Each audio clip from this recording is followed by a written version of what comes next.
I'm John Shine from KIMT Television, Mason City, Iowa. We need your help. One of our news anchors is missing. 50 estados, 50 historias perturbadoras, 7 niveles. Este es un iceberg de las cosas más perturbadoras de cada estado de Estados Unidos. Comenzaremos con algunas de las historias más inusuales, pero mientras más bajemos, más impactantes y macabras se volverán. Empecemos en la punta del iceberg. Nivel 1. Texas. En 1975 se estaba llevando a cabo la construcción de una nueva sede para el Longview News Journal en Texas, pero el equipo de construcción se topó con algo inesperado, una bóveda funeraria de ladrillo a apenas unos 30 centímetros de la superficie. Dentro, los trabajadores encontraron un ataúd de hierro fundido con pernos, su tapa firmemente atornillada y una pequeña ventana a la altura del rostro. Con un chirrido del metal oxidado levantaron la placa que cubría el vidrio y revelaron el rostro de una niña preservado como si acabara de quedarse dormida. Nadie sabía quién era, de dónde venía o realmente nada sobre ella, pero al retirar más tierra quedó descubierto un pequeño cuerpo intacto sellado allí desde mediados de los 1800. Por supuesto, a medida que el oxígeno se filtraba, la preservación comenzó a desvanecerse, así que los oficiales se apresuraron a volver a sellar el ataúd. Pero ¿quién era exactamente y cuál era su historia? Eso nunca jamás se llegaría a saber. Dakota del Norte.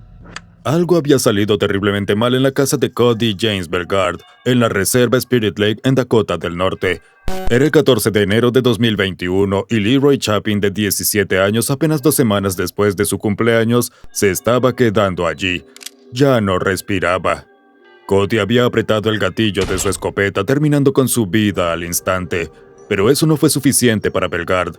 Ahora la evidencia tenía que desaparecer. Así que Cody incendió su propia casa después del crimen, pensando que las llamas consumirían la verdad junto con todo lo demás, mientras se huía hacia un lugar más seguro. El incendio fue reportado a las autoridades, pero cuando llegaron encontraron más que restos quemados. Encontraron un cuerpo. Agentes federales de múltiples departamentos rodearon la escena, identificando rápidamente que no se trataba de un accidente, era un encubrimiento. Para marzo de 2021, un gran jurado federal acusó a Cody de homicidio en primer grado. Pero su estado mental complicó todo. Evaluaciones psicológicas ordenadas por la corte determinaron que no era competente para enfrentar juicio, por lo que fue internado para recibir tratamiento. Sin embargo, el jurado lo declaró culpable de homicidio en segundo grado e incendio intencional. El juez sentenció a Cody a 327 meses, más de 27 años, a una prisión federal. De no haber incendiado la casa, quizás habría logrado salirse con la suya por un poco más de tiempo. Por suerte, no lo hizo. Rhode Island. En la mañana del 21 de diciembre de 2022, un pescador realizaba sus rondas tempranas en el Carbuncle Pond en Coventry, Rhode Island, cuando vio algo inusual bajo el hielo. Leila Duarte da luz, de 34 años y con un embarazo de 8 a 10 semanas, con laceraciones en la cabeza. Su anillo de compromiso aún estaba en su dedo. El médico forense determinó que el cuerpo había estado allí durante horas, atrapado bajo la superficie mientras su sangre se mezclaba con el agua del estanque. Tenía 6 lesiones distintas por objetos contundentes en el cráneo y agua en los pulmones. Había estado consciente cuando entró al estanque. El rastro llevó hasta Gary Gronkowitz y Michael Lambert, quienes habían ido a recoger a Leila de su casa a las 2 a.m. Los datos de los teléfonos celulares rastrearon sus movimientos por Rhode Island, descubriendo que a las 6:18 a.m. estaban justo al lado del Carbuncle Pond. Resultó que Gary era el ex de Leila y ella llevaba en su vientre a su hijo no nacido, pero su relación había sido, en el mejor de los casos, turbulenta. Gary había conocido a Michael Lambert en prisión 20 años antes, donde él cumplía condena por el asesinato de un vagabundo en 1994. Ahora parecía que habían repetido sus crímenes. Las lesiones en la cabeza de Leila fueron infligidas antes de ser llevada al estanque. Los nudillos de Lambert tenían heridas recientes al momento de su arresto, pero cuando la policía interrogó a Gary una semana después del incidente, él afirmó no saber nada sobre su paradero. El caso avanzó mediante un juicio inusual con jurados duales, donde 2 jurados distintos escucharon la evidencia contra cada acusado de forma simultánea, y finalmente ambos emitieron veredictos de culpabilidad por homicidio en primer grado y conspiración. En marzo de 2025, ambos hombres fueron sentenciados a cadena perpetua más 10 años adicionales. Utah. El 5 de julio de 2024, alrededor de la 1:30 p.m., un rayo cayó en algún lugar del terreno agreste de Utah. Cuando los bomberos llegaron, encontraron apenas 2 acres en llamas en el escarpado y rocoso paisaje cerca del antiguo distrito minero de Kimberly. De hecho, el fuego ardió lentamente durante 10 días antes de que alguien siquiera notara su presencia. Durante esos 10 días acumuló calor entre la maleza seca. Luego, esas llamas de 2 acres explotaron de repente hasta convertirse en 686 acres en una sola noche. El incendio mostraba lo que más tarde los funcionarios llamarían comportamiento extremo del fuego, con llamas saltando de copa en copa de los árboles, creando sus propios patrones climáticos con vientos que podían cambiar hasta 9 veces en un solo día. El aire seco y los fuertes vientos facilitaron que el fuego siguiera creciendo hasta que en apenas 48 horas ya había consumido más de 4.000 hectáreas. Los bomberos le dieron todo, brigadas de élite, topadoras, enormes aviones cisterna lanzando miles de galones de retardante. Nada podía detenerlo. Las históricas estructuras mineras que habían resistido por más de un siglo comenzaron a derrumbarse, obligando a los residentes a evacuar sus hogares. 700 bomberos lucharon contra las llamas día y noche, y el incendio finalmente consumió 7.374 hectáreas antes de que lograran contenerlo. Michigan. Michigan tiene un hábito natural inusual. Tiembla cuando no debería. El estado se encuentra sobre la placa de Norteamérica, lejos de las fracturas que normalmente provocan terremotos, pero algo sí sucede. En octubre de 2010, los residentes cerca de Menominee despertaron para descubrir que una enorme grieta había rasgado la tierra durante la noche, extendiéndose 110 metros de largo y alcanzando 1,5 metros de profundidad. Los científicos lo llamaron un pop-up, un fenómeno en el que la roca caliza del subsuelo se fractura de repente y se eleva, pero no pudieron explicar por qué ocurrió después de permanecer inactivo durante 11.000 años desde el retroceso de los glaciares. Usualmente los pop-ups solo ocurren cerca de canteras donde la extracción masiva de roca genera inestabilidad, pero la grieta de Menominee apareció en un bosque virgen. Eventos más recientes desdibujan aún más la línea. En 2018, un meteorito explotó sobre el sureste de Michigan con tal fuerza que se registró como un sismo de magnitud 2.0. Aunque los científicos insisten en que los meteoritos no pueden causar verdaderos eventos sísmicos, pero las ondas de choque de la explosión viajaron a través del suelo imitando las firmas de un terremoto. Después vino el descubrimiento de aproximadamente 40 cráteres perfectamente circulares dispersos por el fondo del lago Michigan, cada uno entre 90 y 180 metros de ancho y dispuestos en un patrón curiosamente lineal. Los científicos no encontraron evidencia de movimiento de agua subterránea que explicara los sumideros, dejando este fenómeno como un completo misterio. Actualmente los residentes de Canton reportan que sus casas tiemblan de noche con tal intensidad que el agua se ondula en los vasos y los cuadros caen de las paredes. Las vibraciones ocurren repetidamente, a veces duran horas, pero las autoridades no logran identificar la fuente a pesar de investigar servicios públicos, aeropuertos y autopistas cercanas. Nivel 2. Nueva York. El 22 de diciembre de 2024, el tren F permanecía detenido en el andén de la estación Coney Island Stillwell Avenue, llevando solo a 2 pasajeros en las primeras horas de la mañana. Una de ellas era Debrina Cowan. Estaba medio dormida, envuelta en una manta. El otro pasajero era Sebastián Zapeta Khalil, un inmigrante indocumentado de Guatemala que vivía en un refugio para personas sin hogar. Su compañero de cuarto luego diría a los periodistas que Sebastián consumía unos $30 diarios de K2, una droga sintética. La sustancia lo hacía alucinar y hablar solo, aunque nunca había lastimado a nadie. Al menos no hasta entonces. Sebastián dijo a la policía que estaba tan intoxicado esa mañana que no recordaba lo que pasó después, pero las cámaras de seguridad sí. Caminó tranquilamente hacia Debrina y usó un encendedor para prender fuego a su ropa, y en cuestión de segundos las llamas la envolvieron. Su manta y su ropa quedaron completamente envueltas en llamas en solo instantes, y luego vino lo que más perturbó a todos. En lugar de huir, salió del vagón y se sentó en un banco justo afuera mirando cómo ardía. Oficiales que patrullaban la estación arriba percibieron olor a humo y bajaron corriendo para encontrar a Debrina de pie dentro del vagón completamente envuelta en llamas. Cuando finalmente lograron apagar el fuego, ya estaba muerta. Su cuerpo estaba tan severamente quemado que las autoridades no pudieron identificarla durante 9 días. Cuando los investigadores finalmente le mostraron a Sebastián el video de vigilancia durante el interrogatorio, su respuesta inmediata fue: «Oh rayos, ese soy yo». aún así mantuvo su afirmación de no recordar nada del incidente. Hawái. El 23 de junio de 2024, en la costa norte de Oahu, Tamayo Perry, un salvavidas de 49 años, estaba en un descanso de sus funciones. Poco antes de la 1 p.m. de ese domingo, Perry remó mar adentro para surfear cerca de Goat Island, frente a la playa de Malaekahana, un lugar en el que había surfeado miles de veces desde su infancia. La llamada entró exactamente a las 12:59 p.m. Alguien en la orilla había visto un cuerpo flotando en el agua. Perry había sufrido múltiples mordidas de tiburón. Los mismos colegas con los que había trabajado durante años corrieron en motos acuáticas para recuperar lo que quedaba de su amigo. Para cuando lograron llevar su cuerpo a la orilla, los paramédicos ya no podían hacer nada. Fue declarado muerto. La noticia se propagó como fuego en la comunidad unida de North Shore. Su muerte marcaba apenas el 9º ataque fatal de tiburón en aguas hawaianas desde 1995.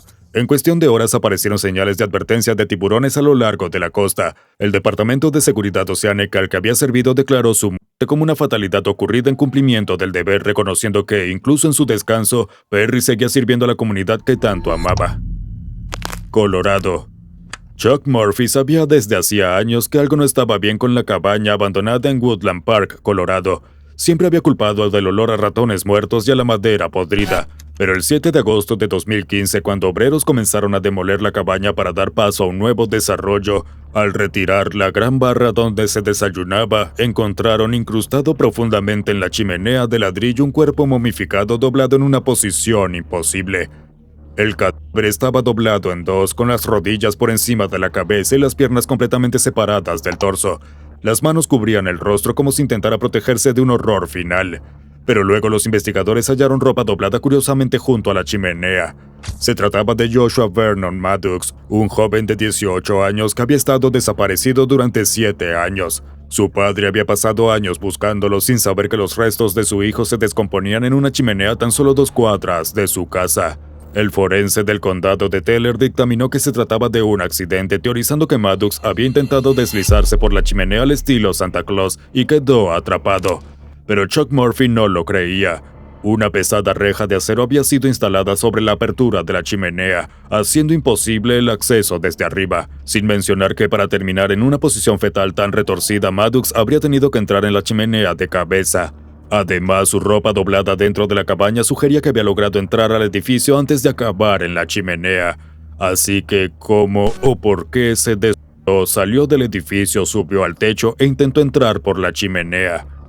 Hasta el día de hoy, las circunstancias de cómo terminó atorado allí siguen siendo tan desconcertantes como el día en que fue descubierto. Connecticut.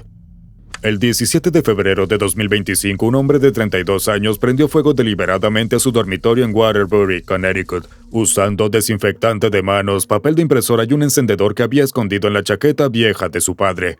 Durante 20 años, este hombre había estado atrapado en lo que las autoridades describirían más tarde como una habitación dentro de una habitación, un espacio de 240 por 270 metros con cerraduras por fuera. Cuando el capitán John Paul Oldham llegó esa noche, al principio pensó que estaba viendo a una madre con su hijo pequeño, pero la figura demacrada no era un niño, era un hombre adulto. Mientras lo llevaban a un lugar seguro, su madrastra, Kimberly Sullivan, estaba afuera sosteniendo a su perro. El plan calculado de escape del hombre había funcionado. Esperó a que Sullivan se fuera a su habitación a las 8 p.m. y entonces inició el fuego cerca de su puerta, sabiendo que ella se vería obligada a pedir ayuda cuando las llamas fueran demasiado grandes para contenerlas. El hombre le dijo a la policía que había estado cautivo desde los 11 años, sobreviviendo apenas con 2 sándwiches y un poco de agua al día. La habitación en sí era peor que una celda de prisión, según el jefe de policía Fernando Españolo, quien calificó la situación como el peor trato a un ser humano que había visto en 33 años de trabajo en las fuerzas del orden. Kimberly se declaró inocente de los cargos de secuestro, crueldad y restricción ilegal, alegando su inocencia. Pero la evidencia física contaba otra historia.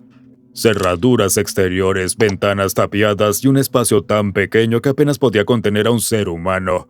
Ella lo hizo, sin duda.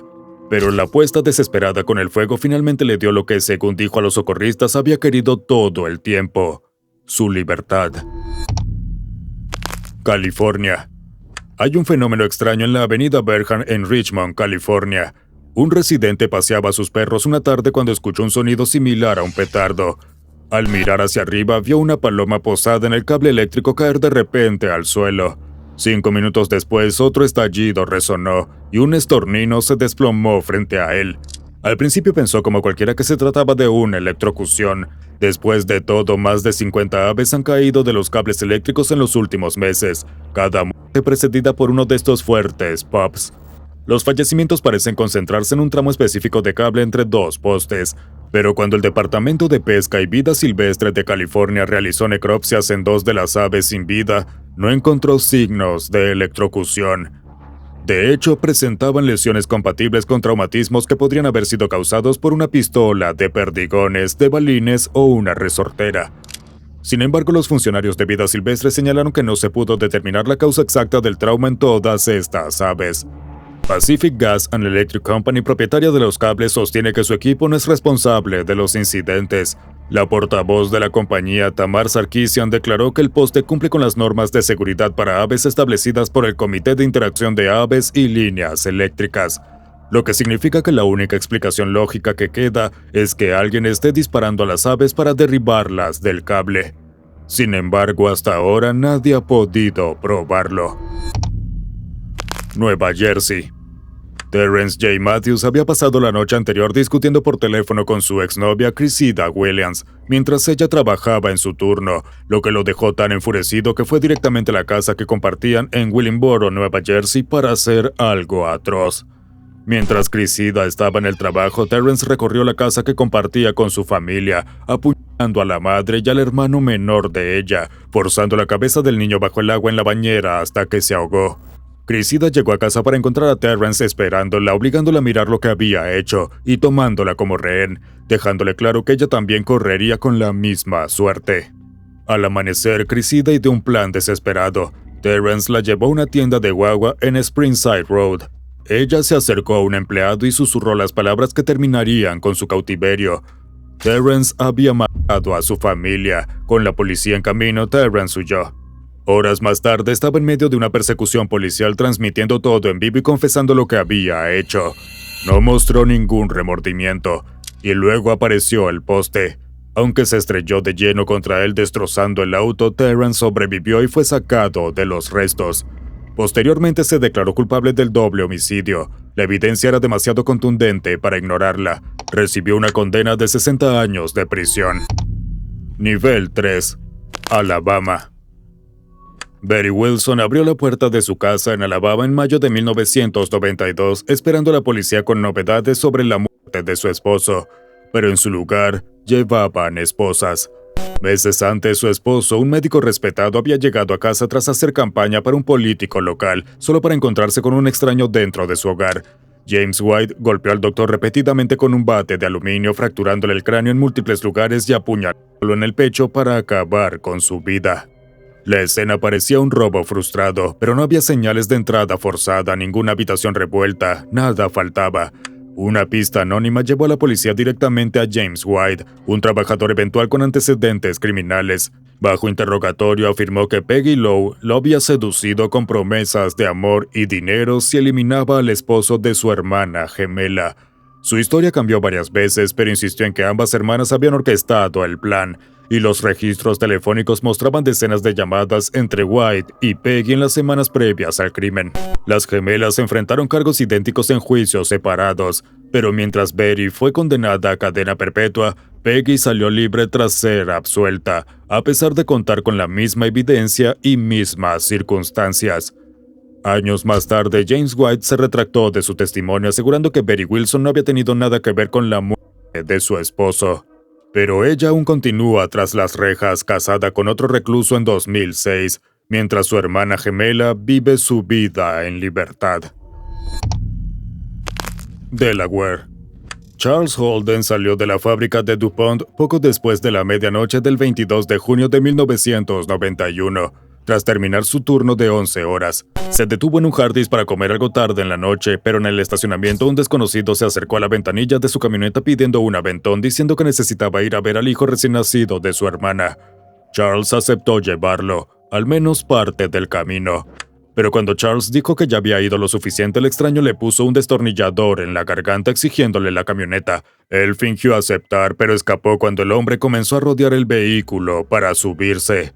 Al llegar a su casa en la zona rural de Harrington, Delaware, Charles encontró al mismo hombre merodeando la granja de su madre. La propiedad de unas 65 hectáreas estaba en las afueras, donde Dorothy Donovan vivía sola en la casa principal, mientras Charles residía en un tráiler cercano.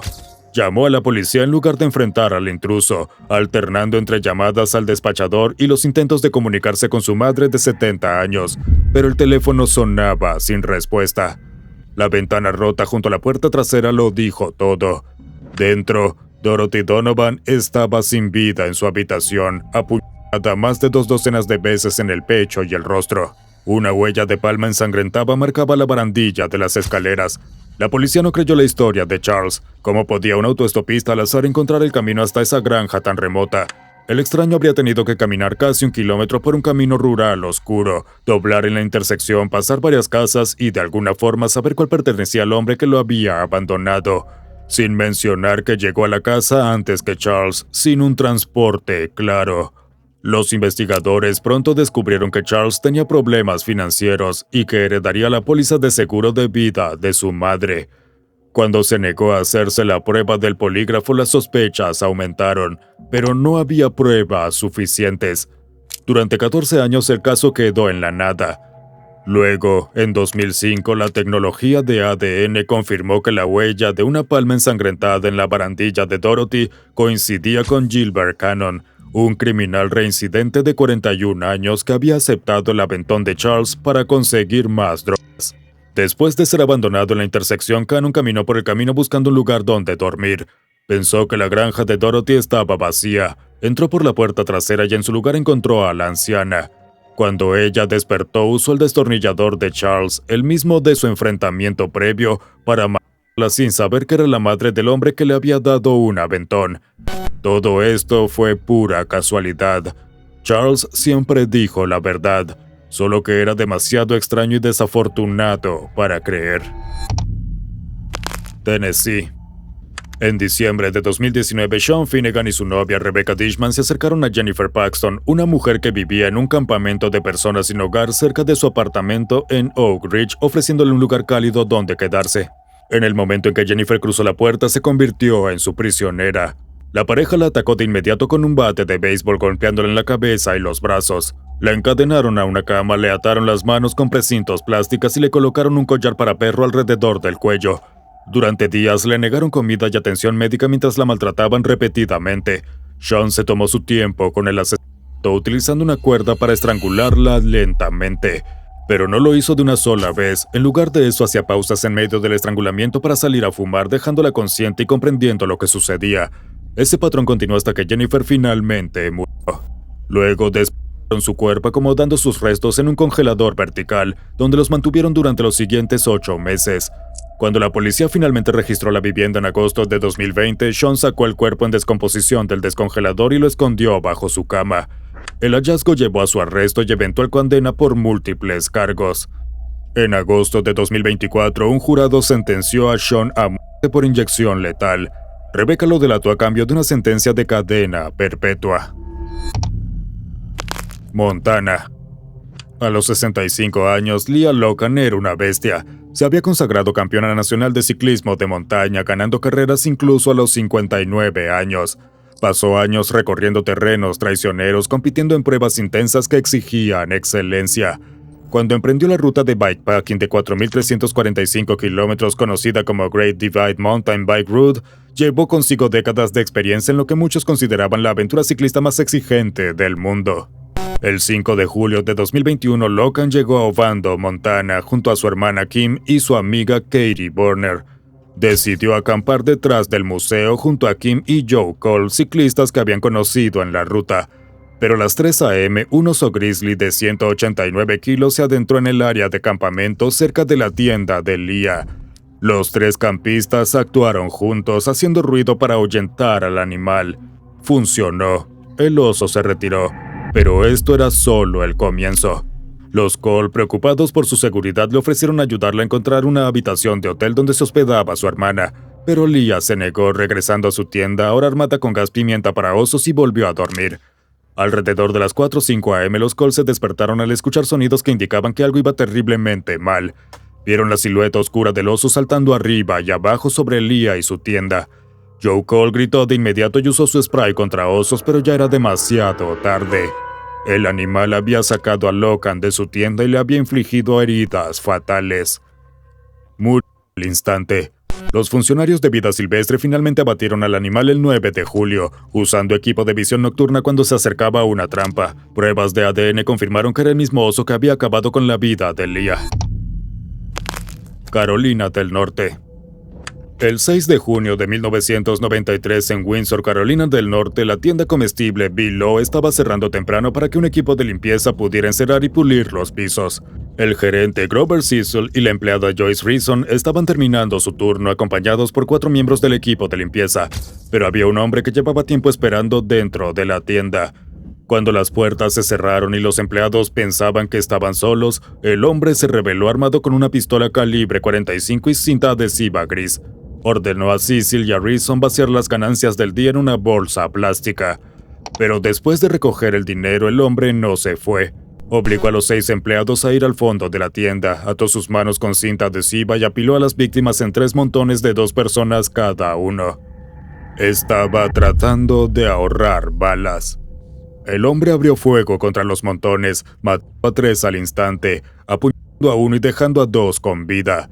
Cuando la policía llegó poco después de las 7 p.m., encontró una escena más atroz de lo que la mayoría de los oficiales había presenciado en su carrera. El asesino había salido caminando hacia la noche y desapareció. El Below tenía cámaras de seguridad, pero esa noche no estaban funcionando. El criminal afirmó ser un policía recientemente despedido, pero sus huellas digitales no coincidían con ningún registro de las fuerzas del orden. 32 años después y no se han realizado arrestos, lo que convierte a este en el crimen más notorio en la historia del condado de Bertie. Arizona. El viernes 17 de octubre de 2003, Brandon Rumbaugh y Lisa Gurrieri tomaron la camioneta Ford F-150 blanca de la madre de Lisa para lo que se suponía sería una sola noche de campamento, celebrando su primer aniversario bajo las estrellas. Habían pedido prestados sacos de dormir y una cámara desechable, eligiendo el lugar perfecto, un desierto remoto 88 kilómetros al norte de Phoenix, un pueblo fantasma. Cuando la madre de Lisa llamó para saber de ellos durante el viaje, Lisa respondió que aún no habían llegado y que aún les faltaban muchos kilómetros por recorrer. Esa fue la última vez que alguien habló con ellos con vida. A la mañana siguiente, cuando no regresaron, comenzó la búsqueda. A las 3:30 p.m., la Ford F-150 blanca fue encontrada estacionada en un área apartada de tierra. Brandon y Lisa seguían en sus sacos de dormir en la parte trasera de la camioneta, ambos con múltiples disparos en la cabeza. El forense determinó más tarde que fueron asesinados con una pistola calibre 25, un arma poco común para este tipo de crimen. A 30 metros de distancia encontraron la cámara desechable partida a la mitad y arrojada a un lado. A pesar del daño, los técnicos pudieron recuperar varias fotografías. 2 de ellas mostraban a Brandon y Lisa posando individualmente en la parte trasera de la camioneta. Fueron consideradas las últimas imágenes de ellos con vida. Pero la madre de Lisa, Paula, notó algo extraño en la foto. Aunque Lisa parecía sonreír, Paula podía ver miedo en sus ojos. Estaba mirando ligeramente hacia un costado por encima del lente de la cámara. La foto de Brandon lo mostraba en el mismo lugar, con los brazos cruzados y una expresión seria. La tercera fotografía recuperada mostraba una lámpara colgante dentro de un edificio no identificado. Ninguna de las familias reconoció el lugar. Hasta el día de hoy, los investigadores no han podido determinar dónde fue tomada la foto ni cuándo se capturó. Ohio. En marzo de 1976, Mary Gillespie encontró algo perturbador en su buzón. Una carta sin remitente con un sello de Columbus, Ohio. El mensaje le ordenaba que terminara su supuesto romance con Gordon Macy, el superintendente escolar. El autor afirmaba estar vigilando su casa, sabía que tenía hijos y aclaraba que no era una broma. Mary mostró la carta a su esposo Ron, pero decidieron guardar silencio esperando a que todo terminara. Por supuesto, no fue así. Llegaron más cartas, cada una más amenazante que la anterior. El escritor parecía conocer detalles íntimos de la vida de Mary que solo alguien cercano podría saber. Ron recibió las mismas advertencias.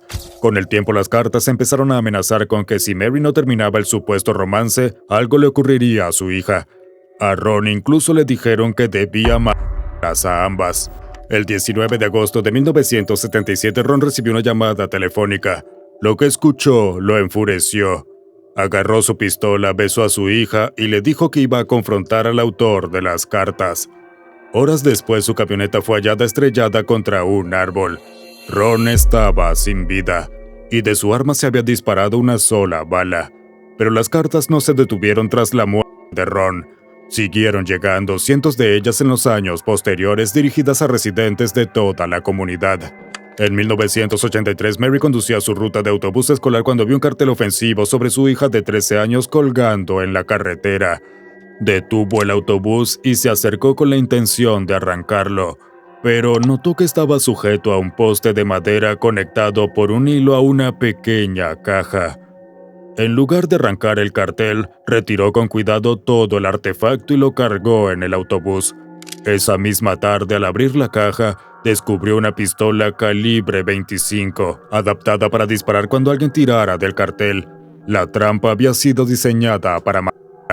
Los investigadores rastrearon el número de serie del arma hasta Paul Frazier, cuñado de Ron. Paul afirmó que le habían robado la pistola semanas antes, pero su ex esposa Karen aseguraba que él era el autor de las cartas. Paul fue arrestado, condenado por intento de asesinato y sentenciado a entre 7 y 25 años de prisión. Pero las cartas siguieron llegando, incluso mientras Paul estaba en su celda. Las autoridades penitenciarias confirmaron que no tenía acceso a bolígrafos, papel ni sellos. Aún así, decenas de cartas más aparecieron en los buzones de Circleville. Algunas incluso iban dirigidas al propio Paul, burlándose con mensajes como «No pueden atraparme, sigo afuera.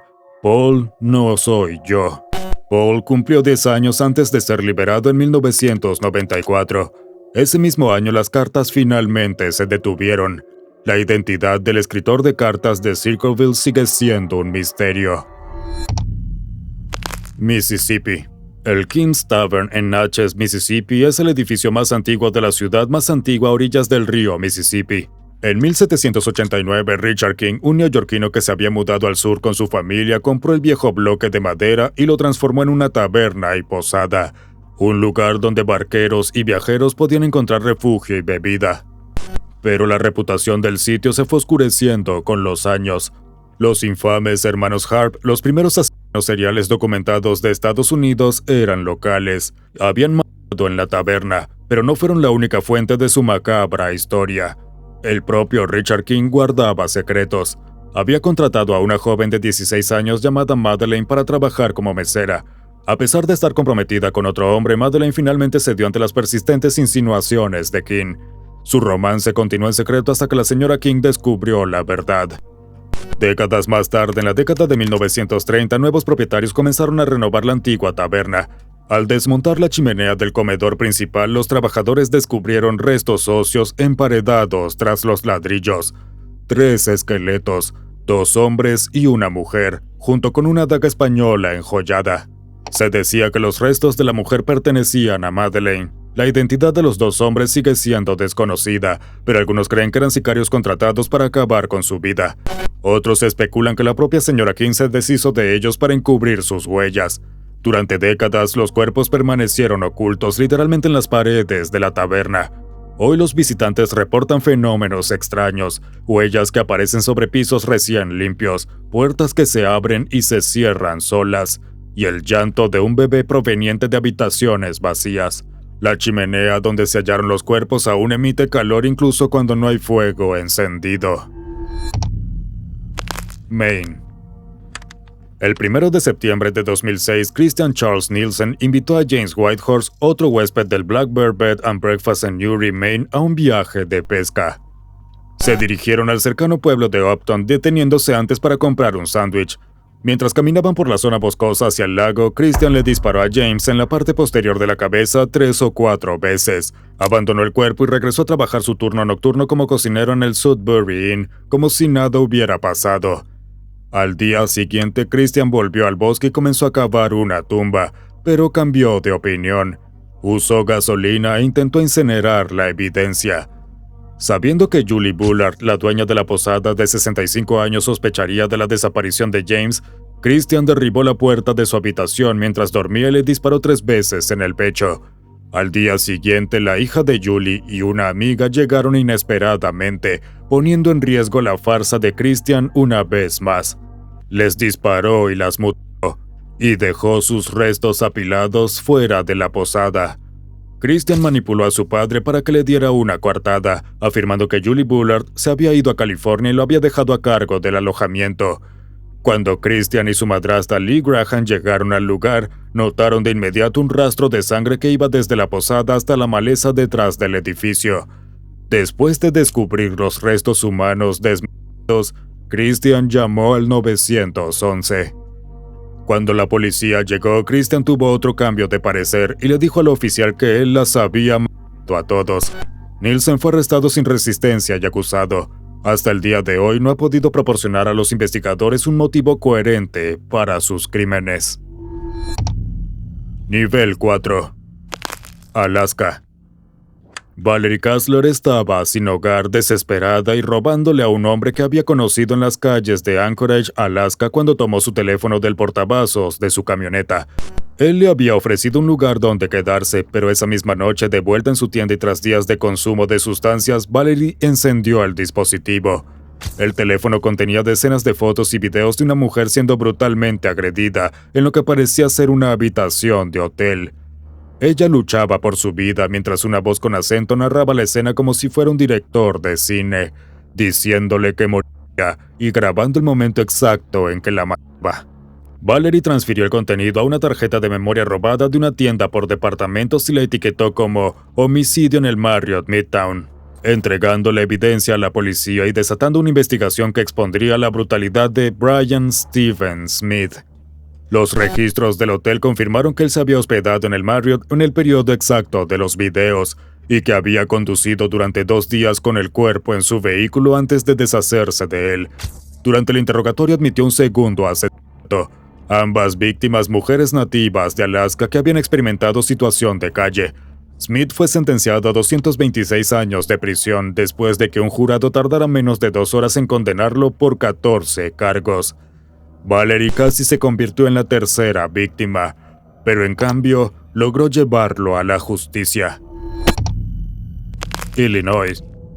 Benjamin Schneider necesitaba semillas de papa aquella mañana de marzo de 1874, así que caminó hasta la cabaña de su vecino en Saxton, Illinois. Al llegar a la granja de los Stellrider notó que algo no estaba bien. El ganado no había sido alimentado y no había nadie para hacer las tareas. Pero la mayor pista fue que al golpear la puerta, nadie respondió.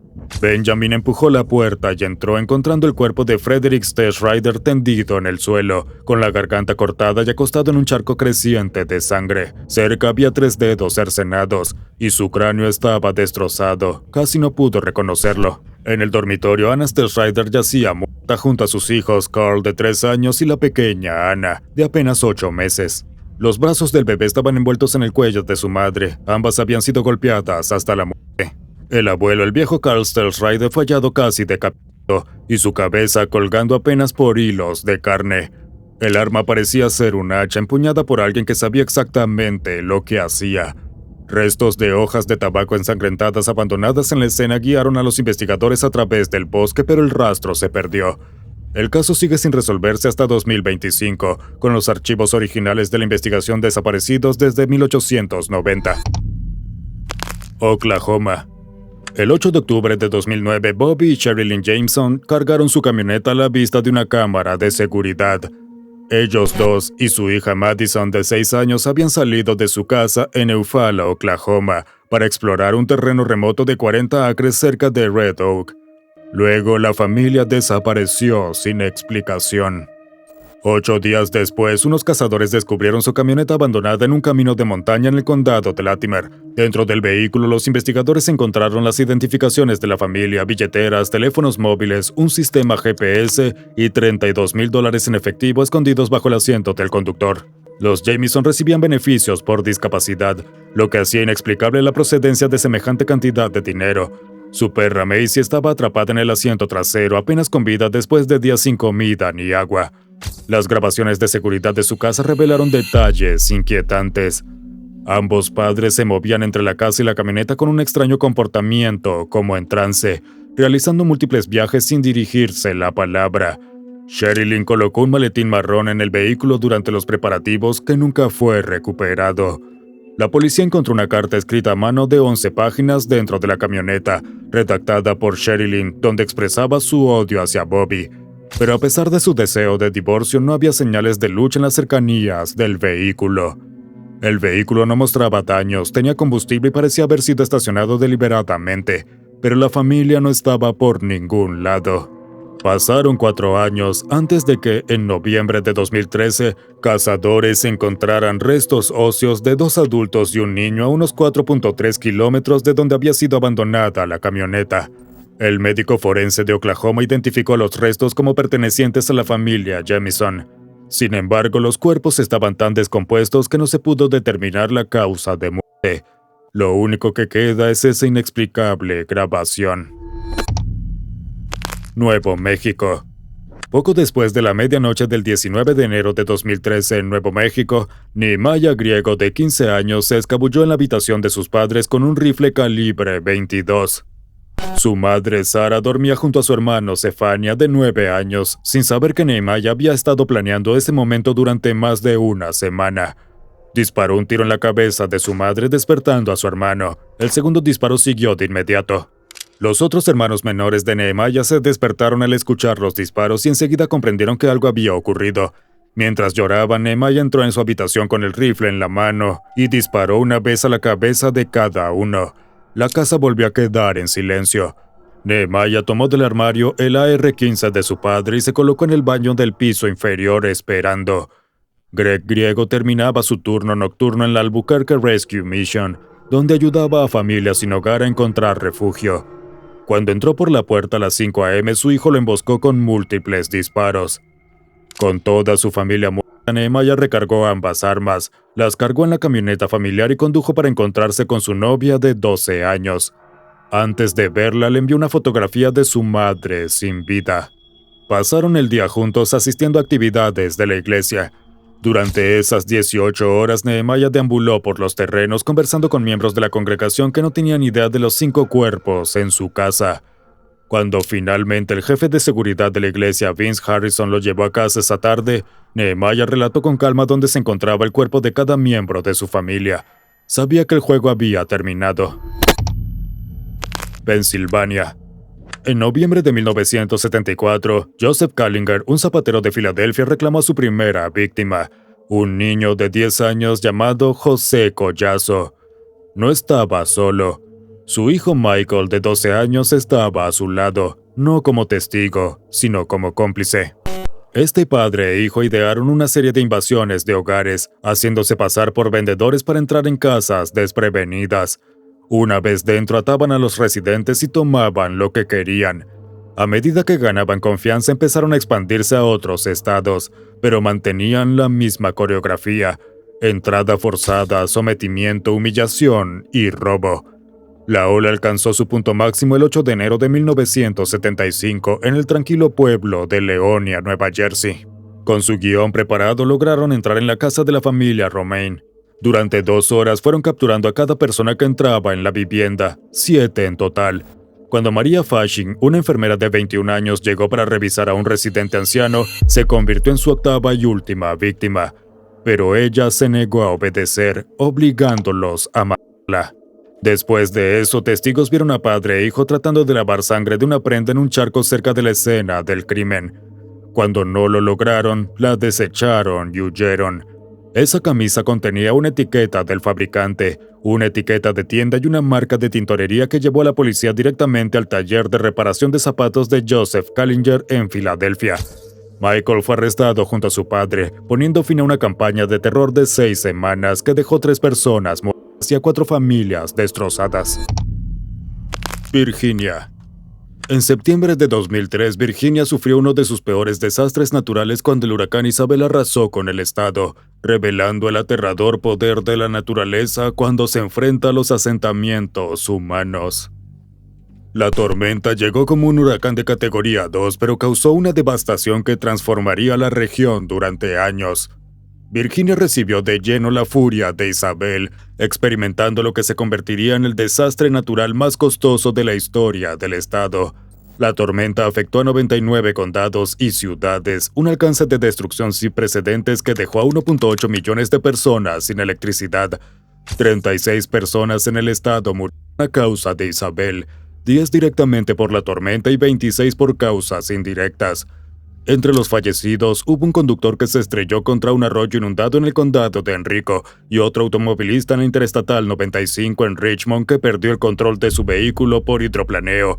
La marejada ciclónica de Isabel alcanzó 2,7 metros en Richmond a lo largo del río James, mientras que estimaciones no oficiales señalaron niveles de agua de casi 3,3 metros en algunas zonas costeras. El estado nunca había experimentado inundaciones tan graves. La tormenta cambió permanentemente el paisaje, dejando a comunidades que jamás habían sufrido semejante devastación frente a la realidad del cambio climático. Dakota del Sur. En el tranquilo pueblo de Centerville, Dakota del Sur, el Día de los Caídos de 2024, una conversación entre esposo y esposa escaló hasta convertirse en algo que destrozaría a 3 familias para siempre. Jay Ostrom era un exoficial convertido en exalcalde. 4 días antes, el 23 de mayo, la esposa de Jay había estado bebiendo con su vecino Paul Francus, mientras Jay dormía en otra habitación. Según documentos judiciales, Paul la besó a la fuerza, se expuso y se frotó contra ella. Ella guardó esa violación en silencio durante 4 días, hasta que el peso fue tan grande que ya no pudo callarlo más. Cuando finalmente se lo contó a su esposo, él salió furioso de la casa, armado con una escopeta. Primero mató al hermano de Paul y luego al propio Paul. Cuando los oficiales llegaron, encontraron a Jay alejándose de la escena sangrando de la mano izquierda y con un fuerte olor a alcohol. Al principio ignoró las órdenes de detenerse, pero finalmente obedeció y se tumbó en el suelo. Llevaba consigo un rifle estilo AR, una pistola 380 y los casquillos usados de ambas armas. Jay fue acusado de 9 delitos graves. Se declaró inocente y no culpable por razones de locura, preparando así una defensa que pondría en duda su estado mental durante esos fatales minutos. Wyoming. En lo profundo del Bosque Nacional Medicine Bow en Wyoming, el 17 de septiembre de 2020, algo comenzaba a agitarse. Un fuego estaba creciendo, pero nadie podía haber predicho la rapidez con la que se convertiría en un monstruo. En solo 2 días, el incendio había consumido unas 2.800 hectáreas. El crecimiento inicial parecía manejable, pero las condiciones eran perfectas para la destrucción.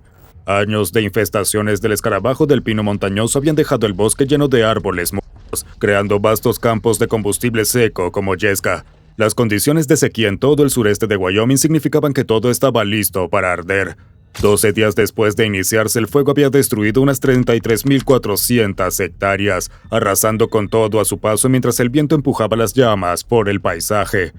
Las ráfagas transportaban brasas a kilómetros por delante del frente principal, creando focos secundarios que saltaron carreteras, cruzaron ríos y desbordaron las líneas defensivas que los bomberos intentaban desesperadamente establecer.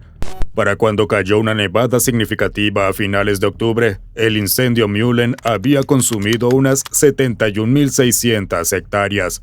Había arrasado con el 40% de las montañas del sur de la cordillera Medicine Bow, y nadie tenía posibilidades de detenerlo. Nivel 5. El Distrito de Columbia. El 29 de enero de 2025 a las 8:47 p.m., el vuelo 5342 de American Airlines acababa de completar un trayecto rutinario desde Wichita, Kansas, con 60 pasajeros y 4 tripulantes. Pero mientras descendía hacia el Aeropuerto Nacional Ronald Reagan, se cruzó con un helicóptero Sikorsky UH-60L Black Hawk del Ejército de Estados Unidos que transportaba a 3 soldados. El helicóptero estaba en lo que los oficiales describieron como una misión de entrenamiento. Sin embargo, su designación PAD-25 generó preguntas. Priority Air Transport suele indicar misiones VIP, no vuelos de entrenamiento rutinarios, lo cual resultaba extraño. Pero en cualquier caso, fue un desastre totalmente prevenible. El control aéreo había preguntado específicamente al piloto del helicóptero: ¿PAD-25 tiene al CRJ a la vista? PAD-25 pase detrás del CRJ. El piloto había confirmado antes contacto visual con la aeronave civil y pidió separación visual, lo que significa que él mismo se encargaría de maniobrar usando sus propios ojos. Pero hubo respuesta a esa última instrucción. Un video captado desde el Kennedy Center mostró el momento de la colisión, provocando una brillante bola de fuego en el cielo nocturno antes de que ambas aeronaves cayeran al río Potomac. El choque se convirtió en el desastre aéreo más letal de Estados Unidos desde que el vuelo 587 de American Airlines se estrelló en Queens, Nueva York, en noviembre de 2001, causando 265 muertes. También fue el primer gran accidente de un vuelo comercial estadounidense en casi 16 años, poniendo fin a una era sin precedentes de seguridad en la aviación. Las 67 personas a bordo de ambas aeronaves perdieron la vida, a solo 5 kilómetros de la Casa Blanca y del Capitolio de Estados Unidos. Maryland. Gerald W. Ramos irrumpió en el edificio del Capital Gazette el 28 de junio de 2018 armado con una escopeta y con mucho resentimiento. En 2011, Gerald había contactado a una ex compañera de secundaria por Facebook, diciéndole que era la única persona que alguna vez había sido amable con él. Cuando ella le sugirió que buscara ayuda psicológica, él inició un año entero de acoso instándola a quitarse la vida y siguiéndola hasta que presentó cargos. 5 días después de que se declarara culpable de acoso criminal, el Capital Gazette publicó una columna de Eric Harley titulada «Jared quiere ser tu amigo», relatando todo el caso. Jarrod demandó por difamación en 2012, alegando que el periódico lo había retratado como una especie de depredador en Internet y había arruinado su vida. Los tribunales desestimaron su caso 2 veces. Tras un año de amenazas en línea contra el periódico y sus empleados, Jarrod condujo hasta las oficinas del Capital Gazette cargando una escopeta, granadas de humo y una mochila llena de equipo táctico. A las 2:33 bloqueó la salida trasera, atrapando a sus víctimas dentro y lanzó bombas de humo para crear caos y confusión, antes de abrir fuego a través de la puerta principal de vidrio con su escopeta. El atacante se movió por la sala de redacción buscando a sus objetivos y disparando contra ellos. 5 empleados no lograron salir, 4 murieron en sus escritorios y 1 en el hospital. Cuando la policía llegó en apenas 60 segundos, se encontró a Ramos escondido debajo de un escritorio, con su arma cerca esperando tranquilamente para entregarse. El ataque completo duró solo unos minutos, pero logró lo que quería: venganza. Por supuesto, en realidad no hizo más que confirmar el punto que ellos habían señalado. Missouri. En 1901, Frederick, miembro de la dinastía cervecera Lemp de Missouri, colapsó por una insuficiencia cardíaca dejando atrás su imperio. Su padre, William Sr., nunca se recuperó del impacto, pasando 3 años en una nube de depresión antes de entrar en su habitación del segundo piso el 13 de febrero de 1904 y quitarse la vida. Ese patrón se repetiría durante los siguientes 45 años. Billy Lemp Jr. tomó las riendas del negocio familiar, pero carecía el instinto de su padre. La cervecería se vino abajo bajo su liderazgo y su vida personal se desmoronó al mismo tiempo.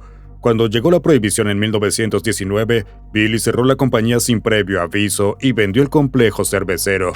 2 años antes de la muerte de Billy, su hermana Elsa añadió su nombre al legado familiar. Tras 2 divorcios con el mismo hombre, se disparó en el corazón mientras yacía en la cama de su casa.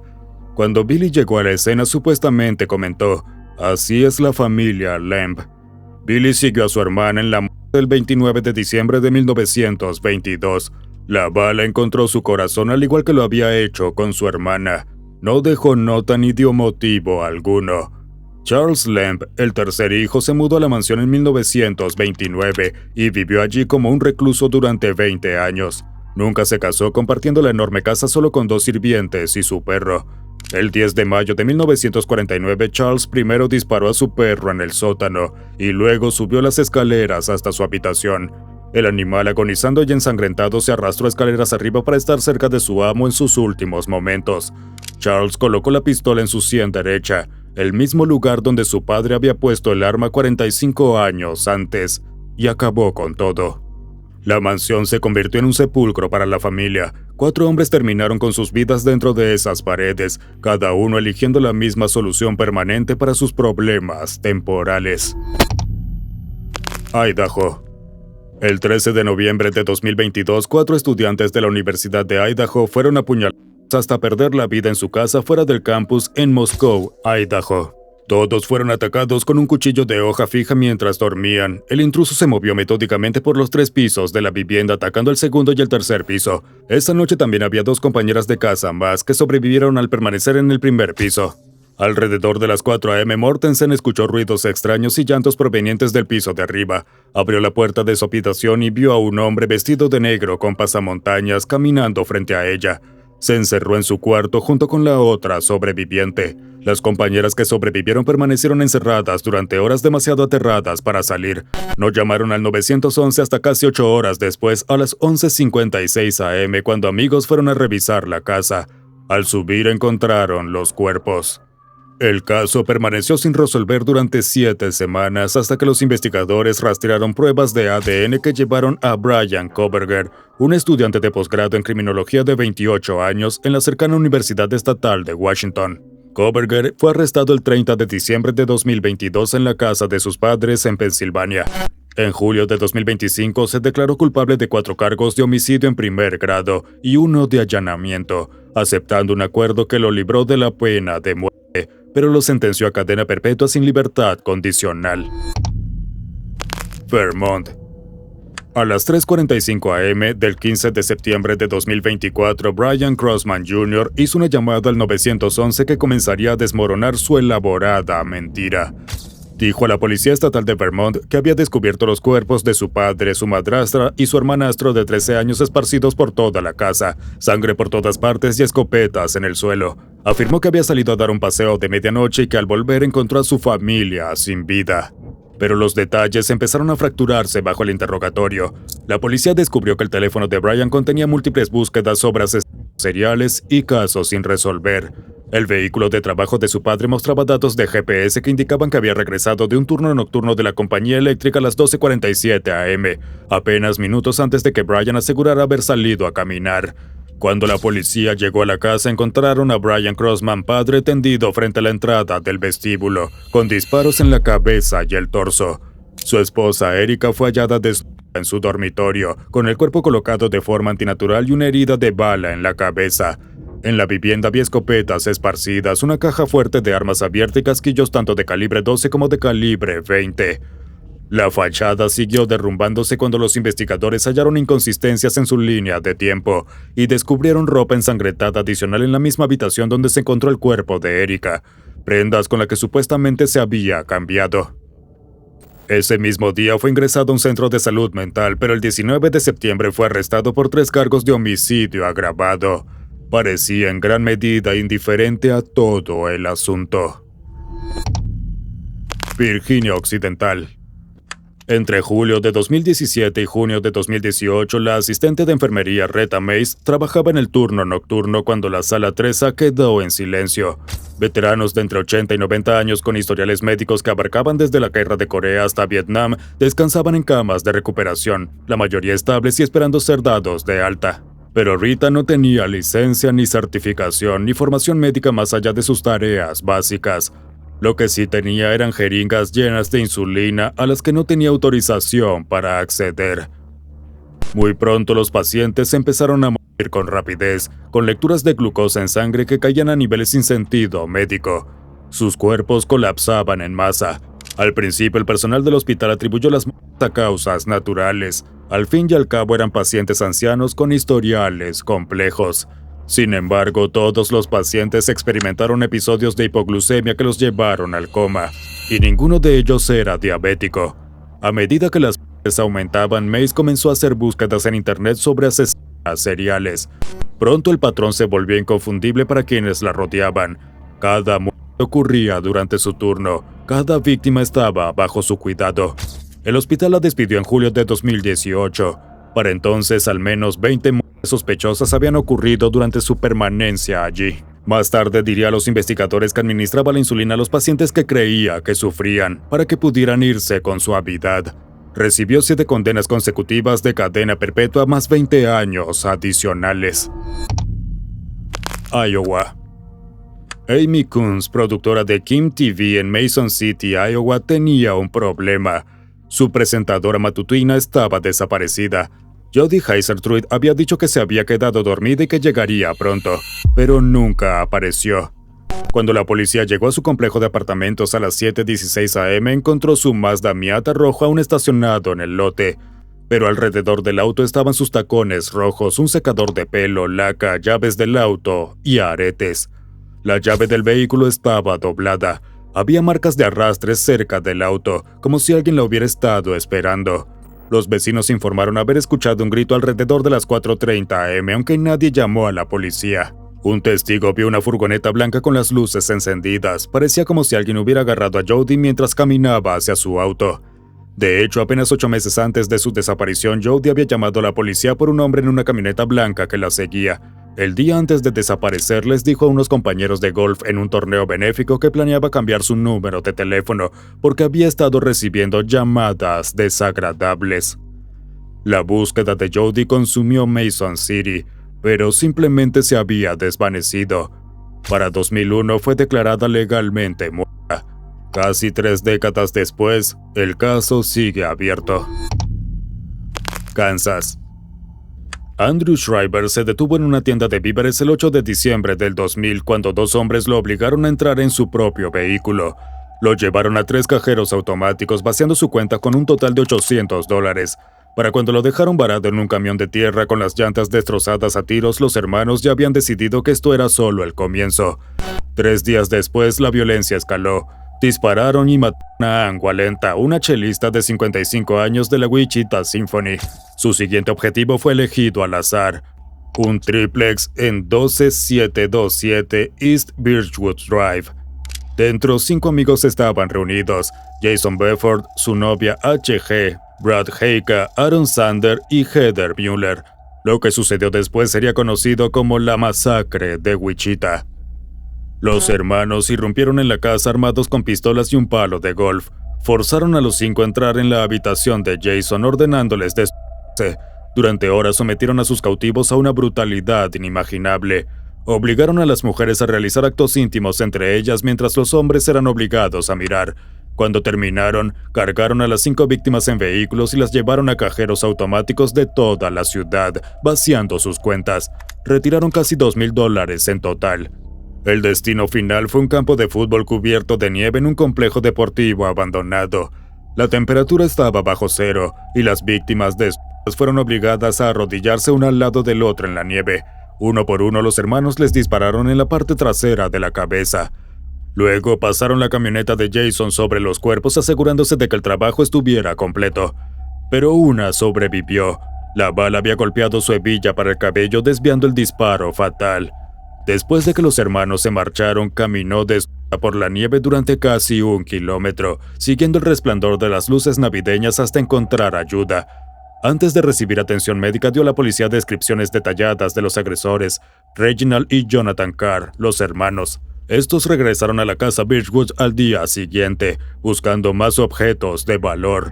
Encontraron a un schnauzer y lo mataron a golpes con un palo de golf, pero la policía los arrestó en la escena. En poco más de una semana, los hermanos habían cometido 113 actos criminales. 5 personas estaban muertas y 2 más cargarían con las cicatrices físicas y psicológicas para siempre. En octubre de 2002, ambos fueron condenados a muerte. Arkansas. Cuando Grant Hardin llegó a Gateway, Arkansas en 2016, ya había sido despedido del Departamento de Policía de Fayetteville por no cumplir con los estándares de entrenamiento. Aún así, Gateway lo nombró jefe de policía, un cargo que ocupó apenas 4 meses antes de que su mundo comenzara a desmoronarse. El 23 de febrero de 2017, James Appleton estaba sentado en su camioneta hablando por teléfono con su cuñado. Mencionó haber visto un vehículo blanco que pasó a toda velocidad y se detuvo diciendo: "Creo que es un policía o algo así". El siguiente sonido que Tillman escuchó fue como el de una puerta golpeando y luego silencio. Appleton había muerto de un disparo en la cabeza. La investigación rápidamente señaló a Hardin, pero cuando las autoridades recogieron su ADN y lo ingresaron en la base de datos, descubrieron que era la clave de un crimen sin resolver que había atormentado a Rogers, Arkansas durante casi 2 décadas. El 9 de noviembre de 1997, Amy Harrison, una maestra de 27 años en la escuela primaria Frank Tillery, fue atacada por un hombre armado. Durante más de 20 años, el caso permaneció sin resolver, a pesar de la detallada descripción de Harrison y un retrato hablado. La evidencia de ADN se había preservado, pero nunca había coincidencias en el sistema. En 2003, cuando se acercaba el plazo de prescripción, las autoridades emitieron una de las primeras órdenes de arresto por John Doe con ADN de Arkansas, acusando formalmente al perfil genético desconocido para mantener el caso activo. El ADN de Harding coincidió. En el momento del ataque a Harrison trabajaba como oficial de policía en la cercana Eureka Springs. Harding recibió 2 sentencias consecutivas de 25 años, lo que elevó su condena total a 80 años de prisión. Nivel 6. Wisconsin. Natalie Lim Rubnow llegó a la Abundant Life Christian School de Madison, Wisconsin, el 16 de diciembre de 2024 como cualquier otro lunes por la mañana. Pero 3 horas después de iniciado el día escolar sacó una pistola Glock de 9 milímetros y abrió fuego, matando a la maestra suplente Erin Michelle West y a la estudiante de 14 años, Ruby Vergara. Antes de que la policía pudiera alcanzarla, se disparó en el mismo salón donde acababa de terminar con 2 vidas. A las 10:57 am, una maestra de segundo grado llamó al 911. Afortunadamente, los oficiales ya estaban entrenando a solo 5 kilómetros de distancia y llegaron a la escuela en cuestión de minutos. Para las 11:05 encontraron a Natalie sin vida con el arma recuperada. Los equipos de emergencia la cargaron en una ambulancia, pero fue declarada muerta mientras era trasladada al hospital. Los padres se sintieron aliviados de que sus hijos hubieran sobrevivido al encierro. Sin embargo, 2 estudiantes permanecían en estado crítico luchando por sus vidas. La pequeña escuela de 390 alumnos, que había servido como refugio para niños que huían del acoso en otros lugares, ahora enfrentaba su propio trauma devastador. Más tarde, los investigadores descubrirían que Natalie había planeado este ataque cuidadosamente, llegando incluso a construir un modelo de cartón de la escuela para prepararse por completo. Resultó que su padre le había dado las armas con la esperanza de crear un vínculo con ella a través de ellas, sin saber que le estaba entregando la munición con la que llevaría a cabo su último y devastador plan. Indiana. Herb Baumeister era dueño de una exitosa cadena de tiendas de segunda mano en Indianápolis. Tenía esposa y 3 hijos y vivía en una mansión valuada en $1 millón llamada Fox Hollow Farm en Westfield, Indiana. Para vecinos y clientes parecía ser solo otro empresario próspero. La realidad era mucho más siniestra. Cuando su esposa Julie y los niños se iban por meses durante las vacaciones de verano, Baumeister frecuentaba bares gay en el centro de Indianápolis, donde buscaba a jóvenes en sus 20s y sus 30s. Usando el nombre falso de Brian Smart, se acercaba a ellos, los seducía y los convencía de regresar a su propiedad de unas 7 hectáreas. Durante la década de los 90, hombres homosexuales desaparecían tras noches en los bares locales, y sus ausencias muchas veces no eran reportadas o no recibían prioridad por parte de la policía. Baumeister aprovechaba los prejuicios sociales. Los asesinatos continuaron durante años, con Baumeister posiblemente responsable de al menos 25 muertes, aunque algunos estiman que el número podría ser mucho mayor. En 1994, su propio hijo descubrió la primera evidencia cuando encontró un cráneo humano mientras jugaba en el bosque de la propiedad. La investigación solo comenzó en serio en 1996, cuando un sobreviviente de un intento de estrangulamiento reconoció nuevamente a Baumeister, lo siguió y tomó el número de matrícula del auto. La policía pronto identificó a Brian Smart como Herb Baumeister, pero cuando pidieron registrar la propiedad, tanto él como su esposa se negaron. En 1996, Julie solicitó el divorcio y permitió a la policía registrar la propiedad mientras Baumeister estaba de vacaciones. Allí encontraron más de 10,000 fragmentos óseos y restos humanos esparcidos por la finca. Los huesos estaban quemados y triturados, lo que dificultaba mucho la identificación. En lugar de enfrentar el arresto, Baumeister huyó a Canadá. El 3 de julio de 1996 fue hallado muerto, tras dispararse con un revólver .357 Magnum. Minnesota. En la noche del 14 de junio de 2025, Vance Luther Bolter, de 57 años, vestido con equipo táctico y usando una máscara de silicona realista, llegó en una camioneta equipada con luces de emergencia parpadeantes y placas con la palabra «Policía» a una casa suburbana de Minnesota. Tocó la puerta del senador estatal demócrata John Hoffman, les apuntó con una linterna al rostro a él y a su esposa y abrió fuego, hiriendo de gravedad a ambos con múltiples disparos. Luego condujo hasta la residencia de la expresidenta de la Cámara, Melissa Hortman, repitió la misma artimaña y asesinó a Hortman y a su esposo a quemarropa. Los investigadores encontraron rifles de asalto, una pistola, un chaleco antibalas, la máscara, una placa dorada y cuadernos con una lista de 45 funcionarios demócratas en su auto. El cuaderno incluía notas sobre planos de viviendas y observaciones de vigilancia. Había investigado a sus objetivos durante meses, estudiado puntos de entrada y trazado rutas de escape.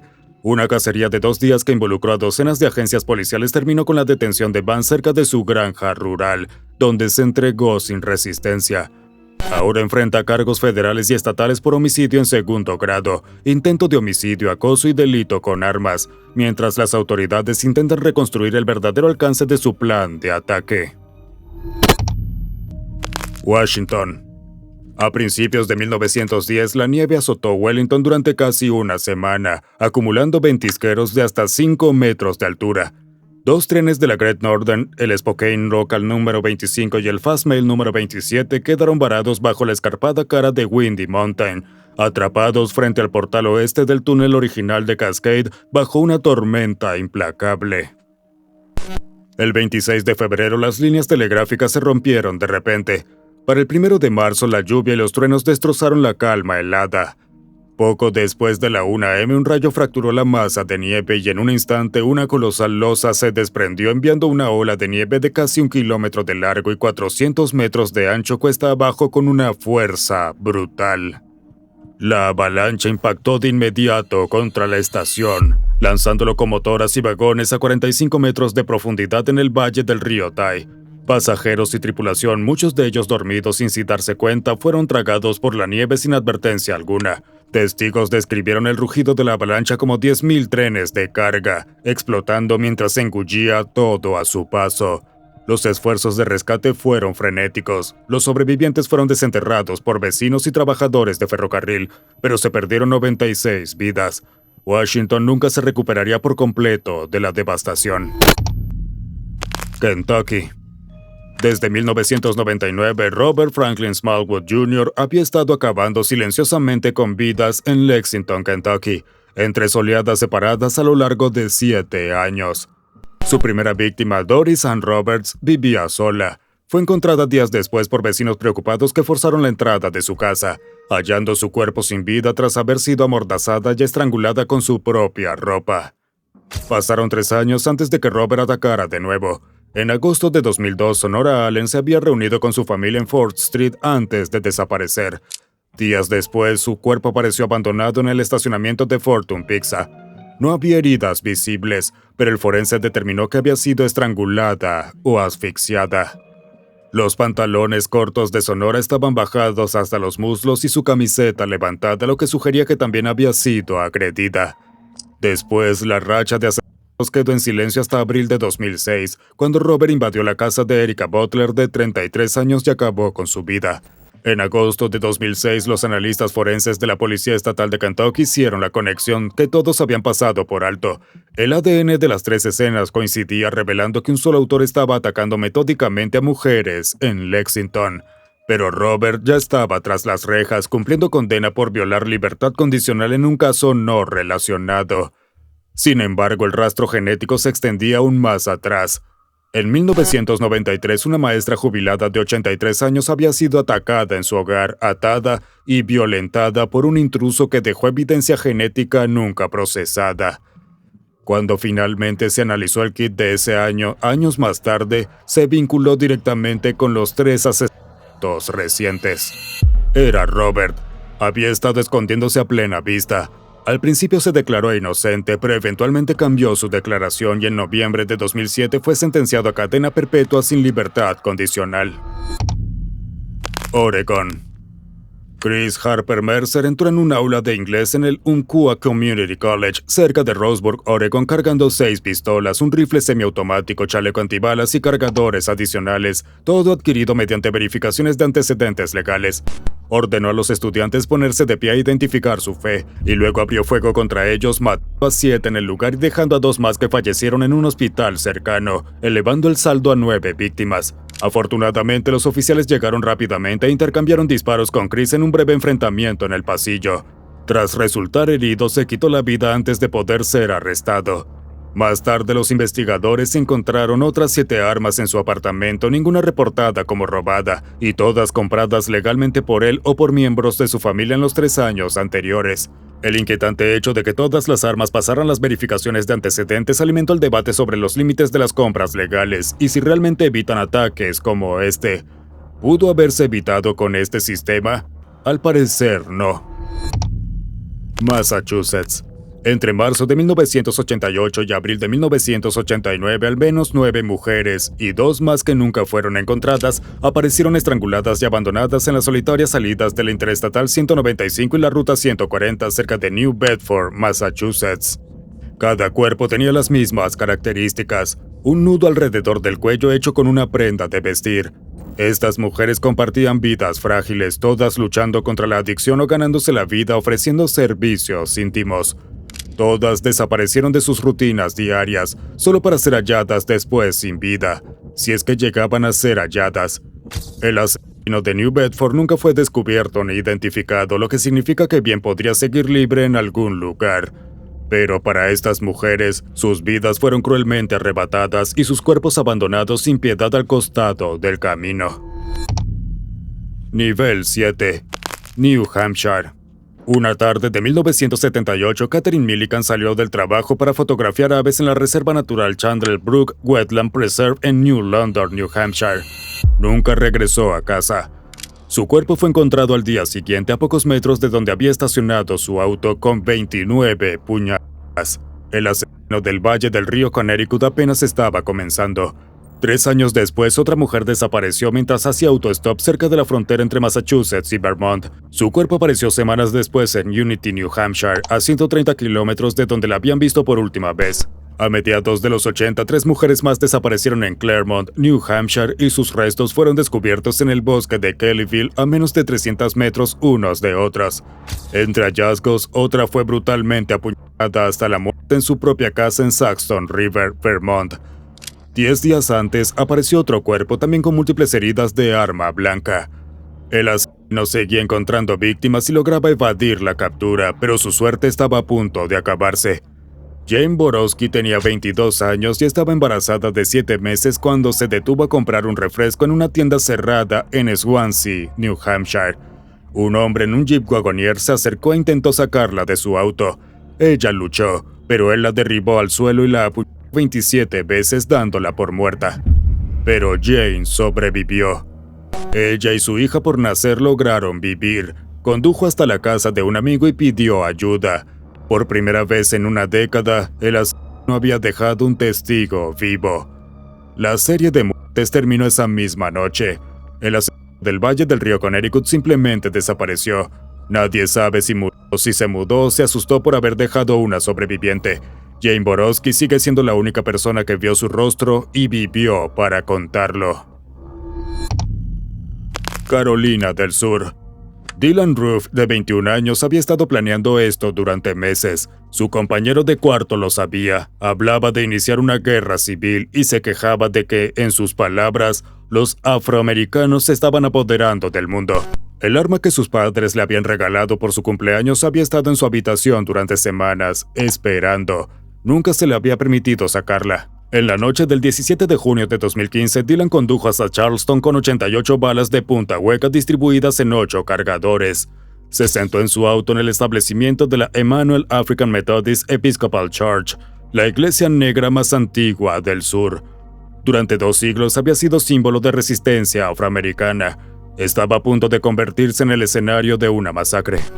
Dylan entró por la puerta lateral sin llave y se unió al estudio bíblico del miércoles por la noche junto a 12 personas en el sótano. Permaneció allí 45 minutos escuchando la lección de las escrituras. Cuando cerraron los ojos para la oración final, Dylan sacó su Glock calibre 45 y comenzó a disparar. Se movió por la sala recargando varias veces, disparando aproximadamente 74 proyectiles. Cuando llegó a una feligres que rezaba en voz alta, le dijo que se callara. Le preguntó si ya le había disparado. Luego le dijo, «Te voy a dejar aquí para que cuentes la historia». En total, murieron 9 personas. Dylan salió caminando con calma, miró a ambos lados y se subió a su sedán negro. Fue capturado 14 horas después en un control de tránsito en Carolina del Norte. Confesó a los investigadores que quería iniciar una guerra racial y que casi no lo hacía porque todos habían sido muy amables con él, pero decidió que tenía que cumplir su misión, causando caos y dolor a muchos cristianos inocentes. Luisiana. En 1997 los cuerpos de hombres comenzaron a aparecer en los cañaverales y pantanos del sureste de Luisiana. Las víctimas compartían patrones inquietantes. Eran hombres vulnerables, la mayoría en situación de calle, a menudo involucrados en intercambios de intimidad por dinero. Todos habían sido estrangulados y sus cuerpos abandonados en lugares remotos a lo largo de 7 parroquias. Todos fueron víctimas de Ronald Joseph Dominic. Ronald merodeaba las calles oscuras en su camioneta, cazando hombres que caminaban solos o iban en bicicleta. Bajaba la ventanilla y les ofrecía drogas o dinero a cambio de compañía. Otras veces mostraba la fotografía de una mujer, supuestamente su esposa, inventando una historia elaborada sobre cómo ella había quedado traumatizada, pero aún deseaba intimidad con extraños, siempre que aceptaran ser atados.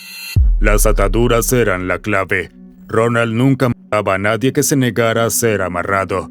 Si alguien rechazaba, simplemente lo devolvía al lugar donde lo había encontrado, dejándolo ileso. Pero para quienes aceptaban, las cuerdas sellaban su destino. Una vez inmovilizados, quedaban completamente a su merced. Para 1999, Ronald ya había cobrado 9 víctimas, todas estranguladas con cables eléctricos, cinturones de seguridad o con sus propias manos. Las edades de las víctimas iban de 16 a 46 años, la mayoría afroamericanos, viviendo a los márgenes de la sociedad. Y luego un hombre llamado Ricky Wallace se presentó con una historia que abriría el caso de par en par. Ricky había aceptado un viaje de Ronald, pero se negó a ser atado, lo que le salvó la vida. Cuando su amigo Chris DeVille se convirtió en la víctima número 22, Ricky unió las piezas y denunció la historia a la policía. En octubre de 2006, el ADN arrojó coincidencia. El 1 de diciembre de 2006, los investigadores arrestaron a Ronald en un refugio para personas sin hogar en Yuma, logrando que confesara 23 asesinatos. En 2008, se declaró culpable de 8 cargos de homicidio en primer grado para evitar la pena de muerte. Recibió 8 cadenas perpetuas consecutivas sin posibilidad de libertad condicional. Permanece encarcelado en la penitenciaría estatal de Luisiana, en Angola. Nebraska. El 5 de diciembre de 2007, en el centro comercial West Road Mall de Omaha, Nebraska, los compradores navideños buscaban los regalos perfectos a tan solo 3 semanas de Navidad. Lo que no sabían era que Robert Arthur Hawkins, de 19 años, estaba planeando su propio regalo no deseado. Robert llegó con un rifle semiautomático oculto bajo su sudadera con capucha, junto con 2 cargadores de 30 balas pegados entre sí. Sin dudarlo, se dirigió directamente al ascensor, el mismo que había marcado mentalmente durante una visita de reconocimiento anterior. Exactamente a la 1:43 p.m., las puertas del ascensor se abrieron en el 3er piso.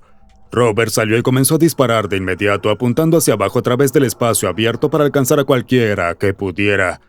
Tras abatir al menos a 6 personas, centró su atención en el mostrador de servicio al cliente. Robert disparó un total de 41 balas, alcanzando a 12 personas. Sus cargadores, que contenían 60 cartuchos, todavía tenían munición. Pero en lugar de continuar, tomó su decisión final. Colocó el rifle bajo su barbilla y disparó una última vez a través de su mandíbula, terminando con su propia vida. El ataque entero duró solo 6 minutos. Cuando llegó la policía, encontró 8 personas muertas y 4 heridas. 6 de las víctimas eran empleados de Von Moore, 2 eran clientes. En el lugar, los investigadores hallaron la nota de 3 páginas que Robert había dejado en casa, explicando que estaba harto de la vida y quería llevarse gente con él. Florida. En la noche del 1 de marzo de 2023, Domenico Claude Gigante, un hombre de 36 años con un historial violento que se remontaba a 18 años atrás, estaba en su casa de Rockledge, Florida, alimentando una rabia familiar. 2 días antes le había contado a su compañero de cuarto sobre su frustración con su hija de 15 años, Kiara, quien se negaba a reconstruir su relación. Decidió que la única solución era matarlos a todos. Exactamente a la 1 a.m., Domenico subió a su camioneta Dodge plateada con un arma. Las cámaras Ring lo captaron dirigiéndose hacia la casa donde vivía su hija junto a su madre, su abuela y su padrastro. Tardó 18 minutos en llegar e inmediatamente forzó la entrada a la vivienda, donde 3 generaciones de la familia Terwilliger dormían tranquilamente. Domenico recorrió la casa disparando a la madre de su hija y a su novio en la sala. Encontró a su ex-suegra en la habitación y le disparó en la cabeza mientras dormía. Finalmente fue al cuarto de su hija y le disparó 3 veces, dejándola gravemente herida y desangrándose. Pero otros 2 miembros de la familia lograron evitar la masacre. Los 2 niños pequeños hicieron una llamada por FaceTime al novio de su madre, contándole entre lágrimas que todos estaban muertos. Al llegar a la casa encontró exactamente lo que los niños aterrorizados habían descrito: 4 cuerpos y sangre por todas partes.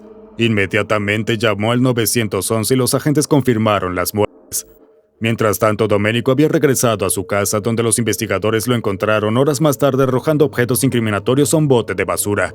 Fingió sorpresa, pero su compañero de cuarto reveló la verdad. La evidencia en su contra se acumuló rápidamente. Fue arrestado y acusado de 4 cargos de homicidio premeditado en primer grado. Un gran jurado posteriormente lo imputó de forma formal de cargos de homicidio. Georgia. Una niña de 10 años llamada Emani Gabrielle Moss ya había estado diciendo que tenía miedo. Le había contado a la orientadora de su escuela que sus padres la estaban maltratando. Su madrastra, Tiffany Moss, fue condenada por crueldad hacia niños tras golpearla con un cinturón. Recibió 5 años de libertad condicional. La abuela de Emani, Robin Moss, luchó desesperadamente por obtener la custodia, convencida de que la niña era maltratada desde hacía años. De hecho, la familia había estado bajo investigación del DFCS durante toda la vida de Emani. Ella estaba tan delgada que la gente sabía que algo pasaba, pero las denuncias siempre eran archivadas por faltas de prueba de maltrato. Durante los últimos meses de su vida, Emani vivió en condiciones que la llevarían a la muerte. Tiffany la mantenía encerrada en su habitación, negándole comida mientras alimentaba a sus 2 hijos biológicos. Así se fue consumiendo en ese cuarto de fondo.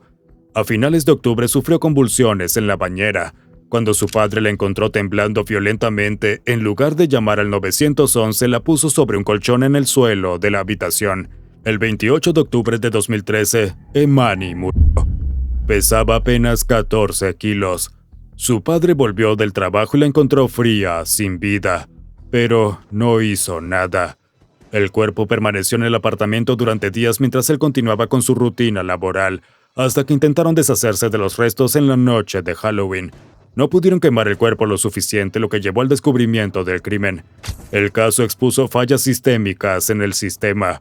Tiffany Moss fue sentenciada a muerte, convirtiéndose en la única mujer en el corredor de la muerte de Georgia. Se representó a sí misma en el juicio y no presentó ninguna defensa. Eman Moss, el padre, recibió cadena perpetua sin libertad condicional. ¿Sigues con ganas de más icebergs? ¿Por qué no echas un vistazo a este video sobre los incidentes más perturbadores transmitidos en vivo?